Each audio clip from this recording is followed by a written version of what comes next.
Perkenalkan, nama saya Amirza Rizky Ramawati dengan NIM 190-321-10038.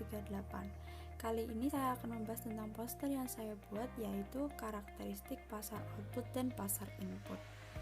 Untuk lebih jelasnya, saya jelaskan pada slide berikutnya. Yang pertama adalah pasar output. Pasar output adalah pasar yang memperjualbelikan suatu produk, barang, atau jasa sebagai hasil produksi perusahaan. Pasar output terdiri dari pasar persaingan sempurna, pasar monopoli, pasar monopolistik, serta pasar oligopoli. Yang kedua adalah pasar input. Pasar input adalah pasar yang memperjualbelikan faktor-faktor produksi, atau bisa disebut sebagai pasar yang mempertemukan permintaan dan penawaran faktor-faktor produksi. Pasar input terdiri dari pasar persaingan sempurna dan pasar monopoli. Pasar output yang pertama adalah pasar persaingan sempurna yang memiliki karakteristik yang pertama, jumlah penjual dan pembeli sangat banyak. Yang kedua, barang yang dijual bersifat homogen. Dan yang ketiga, harga ditentukan oleh kekuatan permintaan dan penawaran pasar. Dan yang terakhir, pelaku mudah untuk keluar masuk pasar. Berikut ini adalah kurva pasar persaingan sempurna. Dalam kurva ini, fungsi permintaan yang dinotasikan dengan demand, kemudian memiliki slope yang negatif. Sebaliknya, fungsi penawaran memiliki slope positif. Dalam hal ini, harga keseimbangan adalah P bintang. Kemudian, jumlah harga yang diminta sebesar H bintang. Proses pembentukan keseimbangan harga ini tidak serta-merta, tetapi ada proses tawar-menawar antara produsen dan konsumen. Semisal harga di pasar sebesar P2, maka jumlah yang diminta hanya sebesar H1. Sementara pada tingkat P2, jumlah barang yang ditawarkan lebih banyak, sehingga yang terjadi adalah kelebihan jumlah penawaran, maka harga tersebut akan terdorong ke bawah, begitu pula sebaliknya. Selanjutnya adalah pasar monopoli. Pasar monopoli memiliki karakteristik yang pertama, hanya terdapat satu penjual saja, yang kedua, tidak ada pesaing, dan yang terakhir, produsen baru sulit untuk memasuki pasar. Berikut adalah kurva dari pasar monopoli. Di pasar monopoli, kurva permintaan memiliki slope yang negatif dan juga kurva marginal revenue-nya. Tetapi besar slope tersebut 2 kali lebih besar daripada kurva permintaan. Kemudian, jika kurva biaya dan kurva marginal cost seperti ini, maka harga tersebut adalah keuntungan yang maksimal ketika MR sama dengan MC. Jadi MR berpotongan di MC. Jumlah output yang bisa dihasilkan oleh seorang monopolis adalah sebesar H bintang pada jumlah barang yang sebesar H bintang.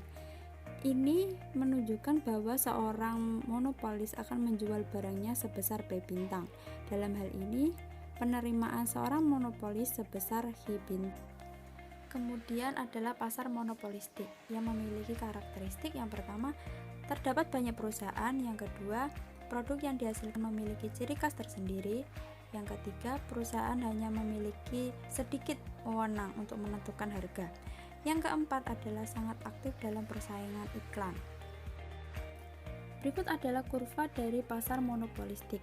Bentuk kurva dari pasar monopolistik mirip dengan pasar monopoli, hanya saja perbedaannya adalah kurva permintaan pada pasar monopolistik lebih elastis. Kemudian, keuntungan seorang monopolistik akan terbentuk jika terjadi persamaan antara marginal cost dengan marginal revenue. Dapat dilihat dari kurva monopolistik ini, marginal cost dan marginal revenue bertemu pada titik E. Maka jumlah barang yang dihasilkan oleh monopolistik sebesar H bintang. Sementara jumlah harga yang akan dijual adalah ditarik dari H bintang ke kurva permintaan harga yang akan dijual oleh produsen sebesar P bintang. Sementara seorang monopolistik akan menghasilkan produk H bintang dengan biaya sebesar OC persatuannya. Sehingga jika ditotal merupakan total biaya yang dikeluarkan oleh seorang monopolistik sebesar H bintang. Selanjutnya adalah pasar oligopoli yang memiliki karakteristik yang pertama, sulit dimasuki perusahaan baru, yang kedua, terdiri dari banyak pembeli, yang ketiga, barang yang dijual bersifat homogen atau terdiferensiasi, Yang keempat, iklan berpengaruh besar terhadap perkembangan perusahaan. Berikut adalah kurva dari pasar oligopoli. Kurva ini adalah kurva oligopoli output. Ketika seorang oligopolis menetapkan kenaikan harga sebesar 10%, maka ia akan kehilangan permintaan sebesar lebih dari 10%, sehingga Q1 akan bergerak menuju Q3. Begitupun sebaliknya, jika seorang oligopolis menurunkan harga sebesar 10%, maka ia akan memiliki pertambahan permintaan lebih sedikit dari 10%. Kemudian adalah pasar input dari pasar persaingan sempurna yang memiliki keseimbangan kekuatan antara sisi permintaan dan sisi penawaran. Yang kedua, kesempurnaan dalam informasi. Berikut merupakan kurva permintaan tenaga kerja perusahaan pada pasar persaingan sempurna. Pasar input pada pasar persaingan sempurna dapat dilihat pada kurva permintaan tenaga kerja, sama dengan kurva marginal value product of labor, yaitu tambahan output sebagai akibat dari tambahan input. Memiliki slope yang negatif, di mana didapatkan dari perkalian antara marginal produk dan harga produk. Jadi nilainya semakin lama akan semakin turun.